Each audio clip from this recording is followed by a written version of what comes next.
Lawyers, what are your best gotcha moments? Story 1. My client claimed she slipped on wet leaves outside a nail salon. She was going for the easy payday, pain, suffering, the whole 9 yards. Then opposing counsel sent over something important. I popped in the disc expecting maybe some grainy footage of a clean sidewalk. Instead, I got a front row seat to my client's Oscar-worthy performance, picking up wet leaves, carefully arranging them on the sidewalk, and then sitting her ass down on them like she was making a nest. She even looked around first to make sure nobody was watching. Spoiler alert, the security camera was watching. I had to call her and explain that her slip and fall case had fallen apart. She actually had the audacity to ask if we could still sue for emotional distress from being caught. I told her the only thing she'd be collecting was an invoice for wasting my time.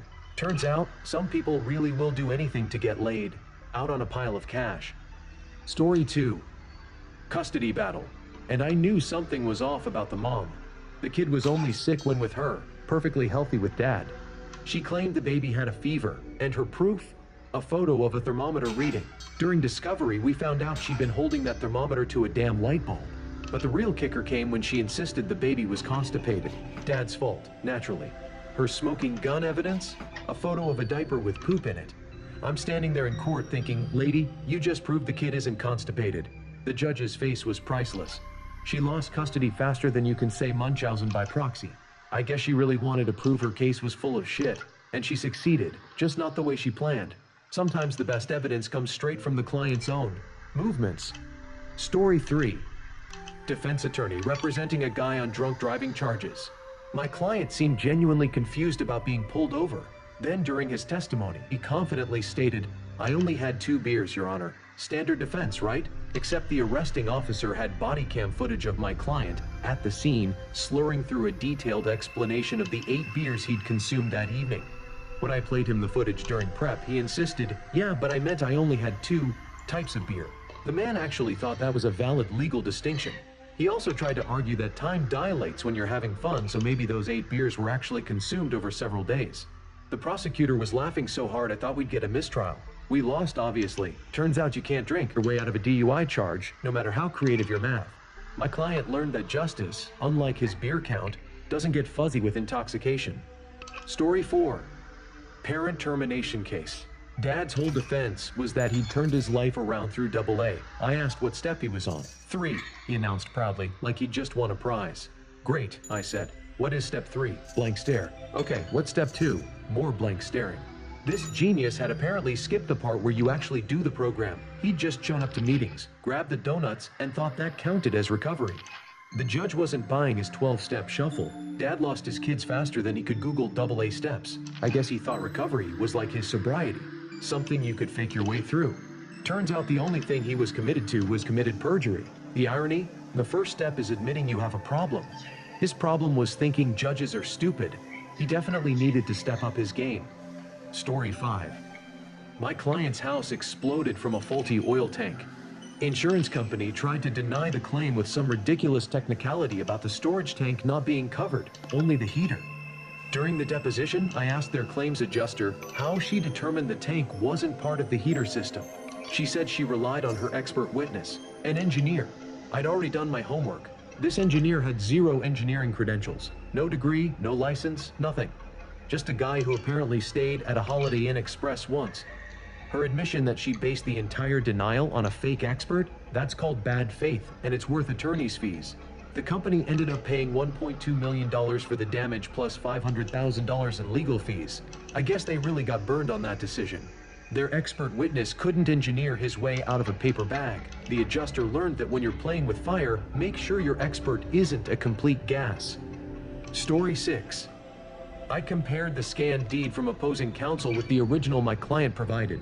Their version had a witness signature, ours didn't. Someone had gotten creative with Photoshop, or possibly just a pen. I brought this up in court, and you could see their lawyer's soul leave his body. The other side had literally fabricated evidence. The case got dismissed so fast the judge's gavel practically broke. Their attorney tried to blame administrative error, but nobody was buying it. Turns out forging signatures is frowned upon, even in civil litigation. The lawyer ended up facing sanctions, and my client walked away clean. I guess you could say their case didn't have a legal leg to stand on, because they doctored it. The opposing counsel learned that when you forge ahead without authenticity, you get forged out of court. At least the signature on their bar complaint was genuine. Story 7. Military court.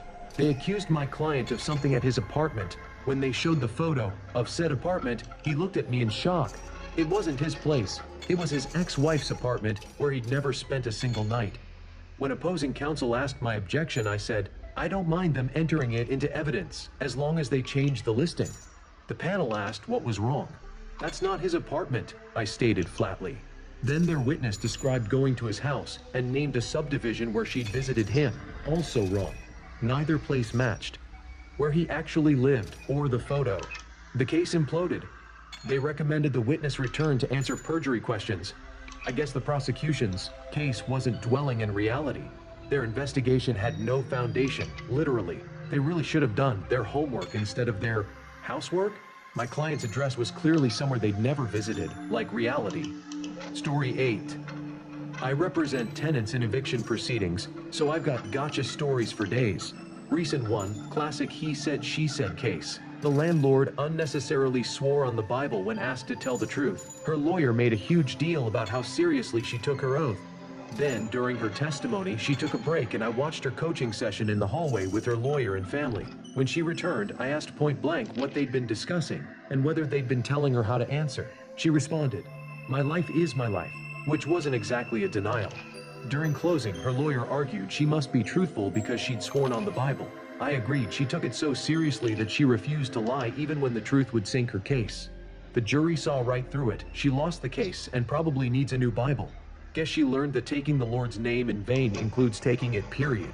Her testimony really didn't hold up under oath or scrutiny. Story 9. Personal injury deposition.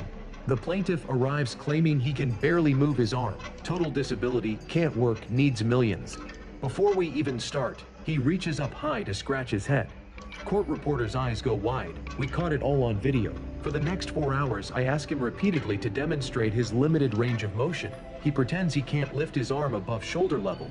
Meanwhile, we've got him on tape at the start doing exactly that. After they left, I showed defense counsel the first 2 minutes. He whispered, "Case closed. You just saved us tens of thousands. I got a $5,000 bonus." Plaintiff's case was dismissed with prejudice. Guess he couldn't raise his game as well as he could raise his arm. Sometimes the best evidence comes before the lying even begins. He really should have kept his hands to himself and below his shoulders.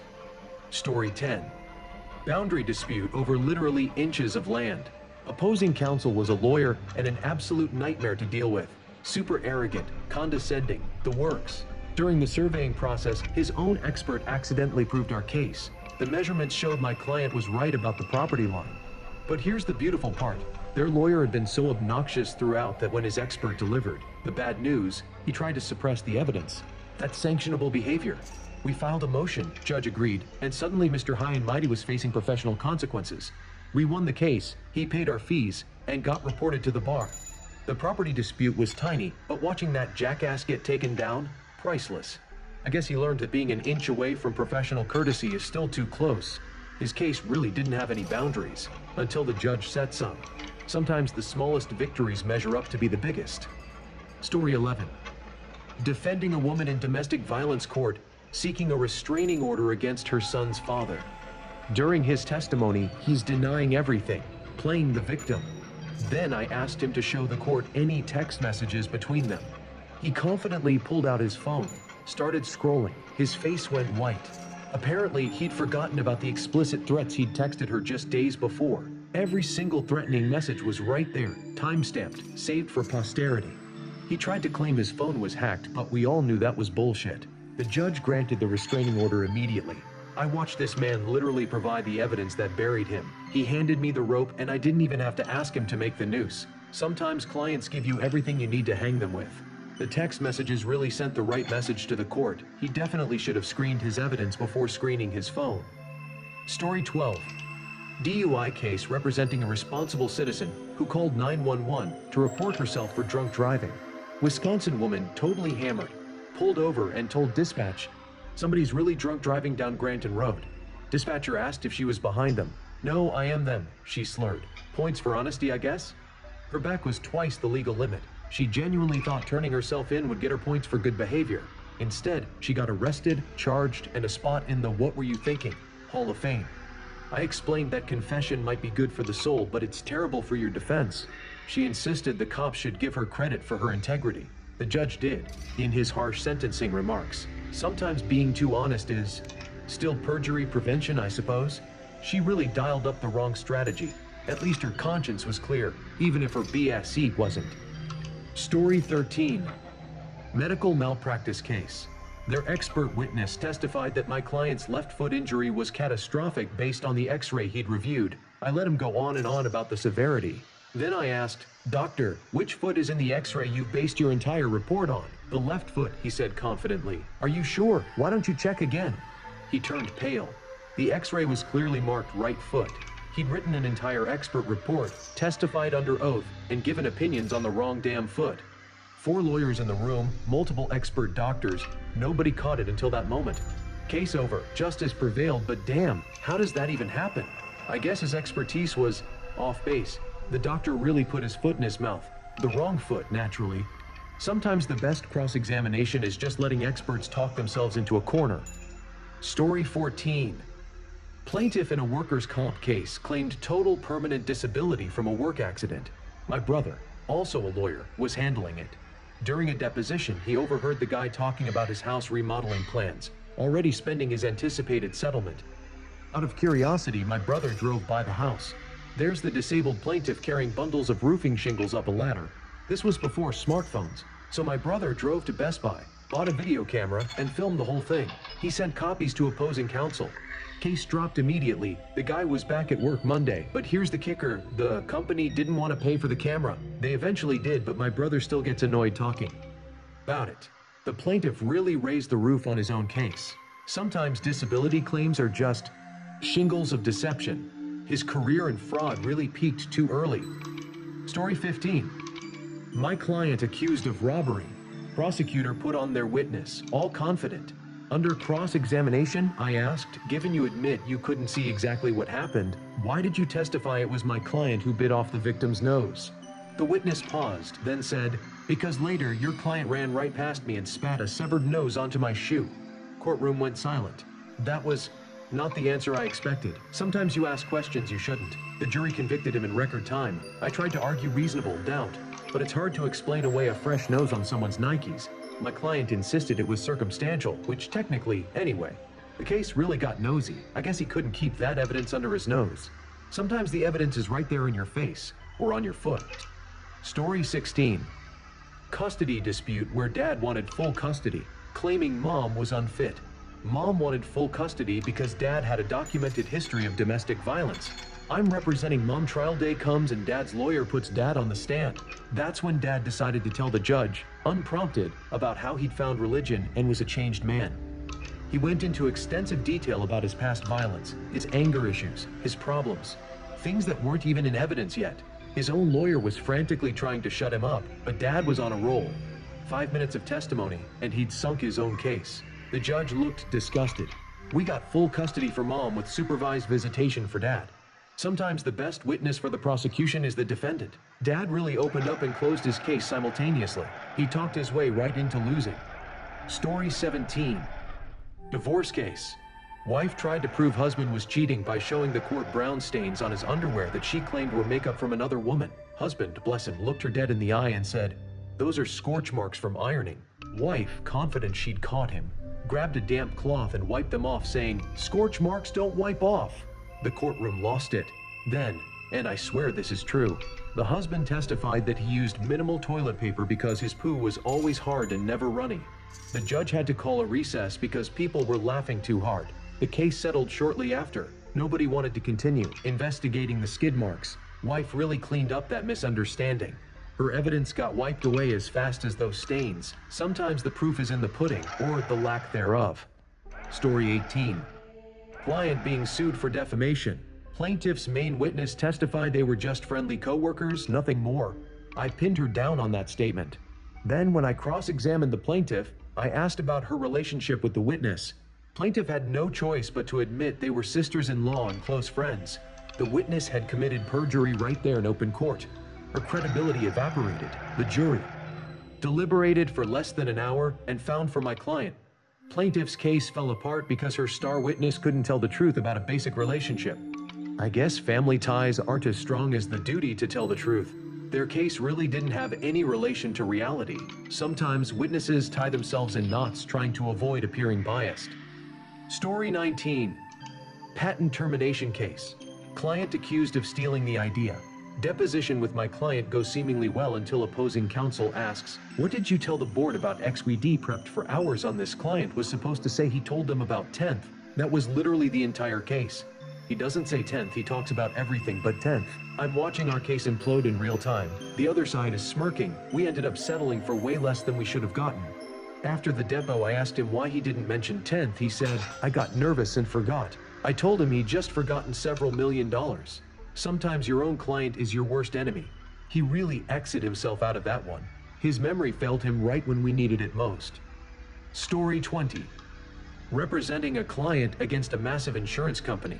During discovery, their attorneys sent over documents. In the middle of 1,000 pages of boring policy language, there's an internal email. Some junior associate had accidentally included it. The email showed executives discussing how they planned to deny my client's legitimate claim to save money this quarter.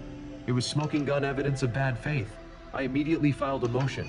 The insurance company settled within 72 hours for triple what we'd originally demanded. That paralegal probably got fired, but they did my client a huge favor. Sometimes the best evidence comes from the other side's incompetence. They really filed that one under catastrophic errors. Their discovery really discovered them right into a settlement. Nothing says bad faith quite like your own executive's emails. Story 21. Defending a client in a slip and fall at a store. Plaintiff claims she slipped on a wet floor with no warning sign. We pulled the security footage. Sure enough, she walked right past 3 clearly visible caution, wet floor signs, then deliberately stepped into the wet area while looking at her phone. She even paused, looked at the wet floor, looked at the sign, then stepped forward anyway. In her deposition, she insisted she never saw any signs. I played the video. She watched herself walk past all 3 signs. Her response? "Those signs weren't there when I fell. Ma'am, we have you on camera walking past them." Case dismissed. She really slipped up with her testimony. The only thing wet was her credibility. Sometimes people's memories dry up faster than the floor did. Story 22. Paternity case. Young woman claimed my client fathered her baby. He admitted having sex with her that weekend. I asked if she'd slept with anyone else. She froze, then burst into tears. She'd also slept with his married father. The courtroom went dead silent. "But wait, there's more." I asked if there was anyone else, through sobs. She admitted she'd also slept with his uncle. My client wanted a recess.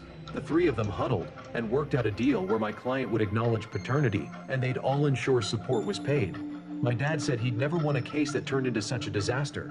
The family tree got really complicated that day. She really spread the DNA evidence around. That paternity test was going to need its own family reunion. Story 23. Client sued for wrongful termination. Boss claimed he fired my client for performance issues. I subpoenaed the performance reviews. Every single one for 3 years, exemplary, exceeds expectations, outstanding, not one negative review. Then I found the email. Boss had written to HR, find a reason to fire client. Don't care what it is. Send 2 days before the termination. We sued for wrongful termination and discrimination. Settled for 6 figures before trial. The boss had literally created a paper trail proving his illegal intent. Sometimes people really do put their crimes in writing. His paper trail led straight to a settlement. That email really fired up our case. Story 24.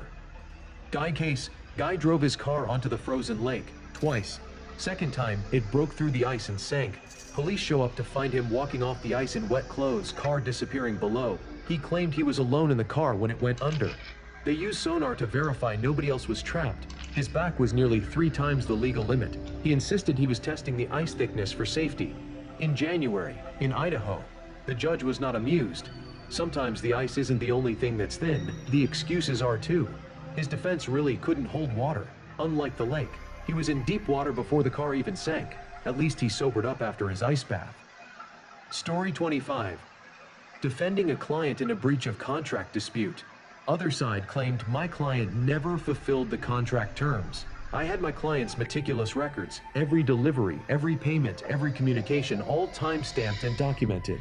Their case was built entirely on he said, she said. Opposing counsel actually told the judge, "We don't need documentation, our client's word should be enough." Judge looked at him like he'd grown a second head. We won summary judgment without even going to trial. Sometimes having your shit together is the best legal strategy. Their case really lacked documentation.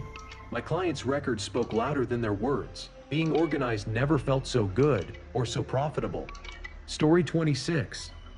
Represented a woman in a sexual harassment case against her former employer.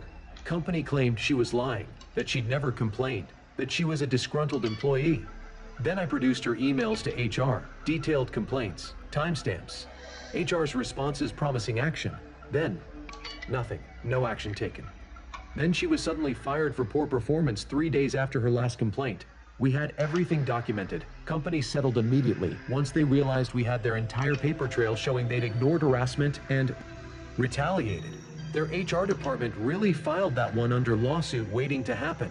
Sometimes HR is exactly where cases go to die, until they resurrect in court. They should have called it human roadkill instead of human resources. Story 27. Client's ex-wife claimed he owed thousands in back child support. She had records showing he'd never paid. I subpoenaed the actual court records and bank statements. Every payment made on time for years. She'd been collecting support from the biological father the entire time and never told my client. She was literally trying to milk 2 dads for 1 kid. Judge was furious. Not only did she owe my client a refund, she was referred for fraud charges. Sometimes greed makes people stupid. She really doubled down on her support system. Her accounting was creative, but her honesty was bankrupt. The only thing she supported was her own criminal case. Story 28. Divorce case where husband quit his high-paying executive job right after the settlement was based on his income. Wife had agreed to the settlement because his paychecks and bonuses were huge. The ink wasn't even dry on the papers before he resigned and took a part-time job at a sporting goods store. Obvious attempt to avoid support payments. We went back to court. Judge was not happy, imputed his income at his previous level and added sanctions for bad faith. Guy thought he was clever. He wasn't. The judge saw right through his sudden career change. He really sporting goodsed himself into a corner. His attempt to game the system backfired spectacularly. Sometimes trying to dodge your obligations just means you'll pay more. Story 29. Defending a client accused of theft from his employer. Company claimed he'd stolen thousands in inventory. Their evidence was a spreadsheet created by their accountant showing inventory discrepancies. I deposed the accountant. She admitted she'd never actually counted the inventory. She'd estimated based on sales. I brought in an actual inventory specialist who did a real count. Turns out the company had the inventory, they just had shitty record keeping. Case dismissed. The accountant's estimates were off by everything. Their case really didn't add up. Sometimes the real theft is stealing someone's reputation with fake accusations. Their accounting was truly fiction, not even science fiction. Story 30. Client being sued for breach of contract by a business partner. Contract stated all agreements must be in writing. Partner claimed they had verbal agreements that modified the written contract. I pointed to the clause requiring written modifications. Judge dismissed the case in 10 minutes. Sometimes reading the contract you signed helps. Their verbal agreement wasn't worth the paper it wasn't written on. His case had no standing because nothing was written down. The only modification that happened was to his bank account after he paid his lawyer. Story 31. Custody case. Dad's girlfriend testified she'd never seen him lose his temper or be violent. Under cross, I asked about the police reports from their domestic violence incidents. 3 reports, all involving Dad hitting her. She turned pale. Those were misunderstandings, she stammered. The judge cut her off and asked why she'd lied under oath. She started crying. Dad lost custody. Girlfriend got referred for perjury. Love is blind, but the law has 20/20th vision. Their relationship really hit rock bottom in that courtroom. At least they'll both have similar experiences with the criminal justice system now. Story 32. Defending a wrongful termination case. Boss fired my client allegedly for theft. Claimed he had proof. I asked for it in discovery. Nothing. Trial approaches, still nothing. Day of trial, I move to dismiss for lack of evidence. Judge grants it. As we're leaving, the boss starts yelling about, "I know he stole from me." Security escorted him out. Sometimes people confuse knowing with having actual evidence. His case was guilty of lacking any proof. The only theft was my client's time being wasted. At least the boss got escorted out. That's almost like accountability. Story 33. Car accident case. Other driver claimed my client ran a red light and caused the crash. We pulled traffic camera footage. My client had a green light. Other driver ran the red. But here's the best part. The other driver had testified under oath, in deposition and in his written statement, that he definitely had a green light. Video showed otherwise. We won the case and he was charged with perjury. Sometimes the camera doesn't lie, but people sure do. His testimony and the truth never intersected, kind of like him in that green light. His credibility was as red as his light. Story 34. Client being sued for copyright infringement. Plaintiff claimed my client stole their original design. I did a reverse image search. The design appeared on a stock photo website from 2 years before the plaintiff allegedly created it. Someone had stolen the design all right. Just not my client. Plaintiff's lawyer tried to claim the website was wrong. I had the website's metadata showing the upload date. Case dismissed. Plaintiff ordered to pay our fees. Their creativity really wasn't original. The only thing they created was a frivolous lawsuit. Sometimes theft accusations boomerang faster than you can say Google image search. Story 35. Divorce case. Wife claimed husband had hidden assets in offshore accounts. Expensive, lengthy investigation. We found nothing. Because there were no hidden assets. Husband was genuinely just middle class. Wife had convinced herself he was secretly wealthy because he seemed like he had money. Turns out he was just good at using credit cards. She spent $50,000 in legal fees searching for money that didn't exist. Her case was bankrupt before it began. The only offshore account was her fantasy. She really invested heavily in being wrong. Story 36. Representing tenant against landlord in housing court. Landlord claimed tenant destroyed the apartment, wanted $15,000 in damages. I asked for photos of the damage. He brought pictures from before my client moved in. The metadata on the photos showed dates from a year earlier, different tenant, different lease period. Judge tore him apart. Not only dismissed the case, but referred him for fraud. Landlord's photography skills were better than his lying skills. His case really wasn't well developed. The only thing damaged was his credibility. Story 37. Client accused of assault. Victim claimed my client punched him at a specific bar at midnight on Saturday. I had my client's time-stamped receipts and security footage from a restaurant 30 miles away, showing him there at midnight. Airtight alibi. Prosecution dropped charges immediately. Turns out keeping your receipts isn't just for taxes. The victim's memory was clearly distant. The only punch was to the credibility of the accusation. Sometimes the best defense is just being somewhere else entirely. Story 38. Defending against a frivolous lawsuit. Plaintiff sued my client claiming emotional distress from a traumatic experience at client's store. The traumatic experience? My client's store is a haunted house attraction. She bought a ticket to be scared and then sued for being scared. Judge dismissed it immediately, calling it the definition of assumption of risk. She literally paid for the experience she was suing over.